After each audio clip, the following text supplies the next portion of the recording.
नमस्ते।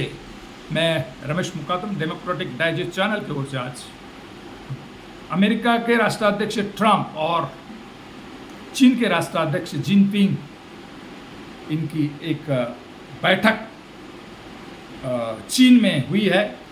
अमेरिका के ट्रंप चीन के दौरे पे गए हैं और उनके साथ अमेरिका के टॉप के बड़े बड़े उद्योगपति, बड़े बड़े कंपनी के सीईओ उनके साथ है और जिनपिंग ने अमेरिका के राष्ट्राध्यक्ष का स्वागत किया चीन में और चीन में उनकी चर्चा चालू है। उस चर्चा में चीन का बड़ापन अमेरिका ने मान्य किया, ऐसा लग रहा है। ट्रंप की जो बोली भाषा, जिस प्रकार से बर्ताव किया है, तो अमेरिका ने चीन के लिए ताइवान का प्रश्न उपस्थित उन्होंने किया नहीं और हुर्मुज खाड़ी के बारे में अमेरिका ने हस्तक्षेप करके अपना जो लश्करी या हस्तक्षेप है कम करने की सलाह जिनपिंग ने दी है। जो कुछ चर्चा उधर हुई है, इसे साफ तौर पर लग रहा है कि अमेरिका का राष्ट्राध्यक्ष चीन के साथ झुक गया है और जो जागतिक अमेरिका का दबदबा था कि दादा राष्ट्र करके या आर्थिक सत्ता उनके हाथ में है, जो हम बोले वो करे, उसमें कुछ बदलाव आ रहा है। आखाती युद्ध में जिस प्रकार से अमेरिका की हार होने जा रही है, उससे स्पष्ट हो रहा है कि चीन अपना एक नंबर के लिए जा रहे माना जा रहा है। जागतिक अर्थव्यवस्था में अमेरिका का जो एक नंबर है वो चीन हथिया रहा है और चीन का वर्चस्व अमेरिका के राष्ट्राध्यक्ष ट्रंप ने मान्य किया, ऐसे सिकंदर कल के उनकी जो भेंट में है दिखाई दिया है। जिस तरफ से ट्रंप भारत के मोदी से या कनाडा या फ्रांस के राष्ट्राध्यक्ष बातचीत करते हैं या यूक्रेन के राष्ट्राध्यक्ष, उस प्रकार का बातचीत उन्होंने किया नहीं। कंधे पर हाथ रखना, ये जो कुछ बातें करना, उनको कुछ भी बोलना, ये उन्होंने जिनपिंग के साथ नहीं किया। उन्होंने अच्छा दर्जा उन्होंने दिया और इससे स्पष्ट होता है कि अमेरिका ने चीन के साथ सरेंडर किया है कि अमेरिका ताइवान का प्रश्न वो बैठक में उन्होंने उपस्थित नहीं किया और हुर्मुज खाड़ी में तनाव कम करने के लिए अमेरिका ने अपना जो कुछ लश्करी तामझाम है वो कम करना चाहिए, ये ही जिनपिंग ने कहा है।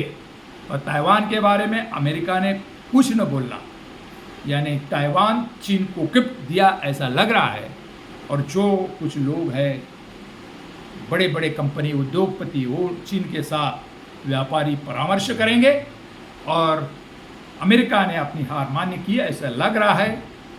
और जो ब्रिक्स की अध्यक्षता भारत कर रहा है, उसको अभी बल मिलने की आशंका है। जो अमेरिका के दबाव में भारत अमेरिका के तरफ झुका और ब्रिक्स जो है, ब्रिक्स में अमेरिका नहीं है, भारत है, रसिया है, चीन है और ब्रिक्स सम्मेलन में भारत अपना जो अंतर्राष्ट्रीय या परदेशी नीति या विदेश नीति चेंज करने का भारत को एक अच्छा मौका है।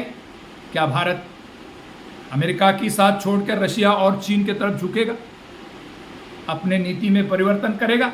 ये देखने लायक है कि 80% भारत का तेल से अर्थव्यवस्था भारत की है और आखात में जो युद्ध हुआ है, इसके लिए भारत की अर्थव्यवस्था चौपट हो गई है। भारत में महंगाई बढ़ रही है और भारत अमेरिका के तरफ झुकने के कारण ये सब भारत की हालत बिगड़ गई है। और ये भारत की हालत सुधारने के लिए अलिप्तवादी राष्ट्रवाद, अलिप्तवादी धोरण जो भारत का 70 साल से 78 साल से नीति चल रही है, क्या भारत उस पर वापस लौटेगा? क्योंकि चीन भारत का बड़ा शत्रु राष्ट्र है और शत्रु राष्ट्र चीन के तरफ अमेरिका झुक गई है। आखाती युद्ध में उन्होंने ईरान युद्ध में जिस प्रकार से चीन ने मदद की ईरान को और इसे अमेरिका को घुटने पे लाया, इसे स्पष्ट होता है कि जो 100 साल की अमेरिका की सदी खत्म हो गई है और जागतिक नया एक चीन का उदय, एक नया उदय के साथ क्या भारत जाएगा? क्या भारत अमेरिका का साथ छोड़ेगा और ब्रिक्स में अपना स्वतंत्र अस्तित्व दिखाएगा? जो करेंसी डॉलर में होता है उसको कम करके क्या अपने रुपये में आदान प्रदान करेगा? क्या डॉलर के प्रति नया कुछ तरीका ब्रिक्स राष्ट्र अपनाएंगे?